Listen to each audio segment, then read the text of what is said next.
27 جولائی کو چین کی وزارت خارجہ کی ترجمان ماؤ ننگ نے یومیہ پریس کانفرنس کی، جس میں ایک صحافی نے چین کی جانب سے پاکستان کو دیے جانے والے قرضوں کے بارے میں پوچھا۔ ماؤ ننگ نے کہا کہ چین اور پاکستان ہمیشہ معیشت اور مالیات کے شعبوں میں قریبی تعاون کرتے آ رہے ہیں، اور ہم پاکستان کے ساتھ متعلقہ تعاون کو فروغ دیتے رہیں گے اور پاکستان میں مستحکم اور پائیدار ترقی کے حصول میں مدد کرتے رہیں گے۔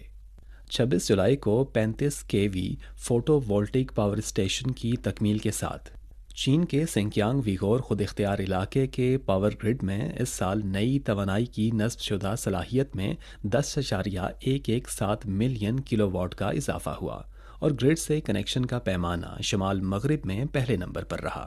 سنکیانگ میں توانائی کے وسائل کے بڑے ذخائر اور اچھے ترقیاتی حالات موجود ہیں، جو نئی توانائی کی ترقی کو فروغ دینے اور کاربن نیوٹرل اور کاربن پیک کے ہدف کی تکمیل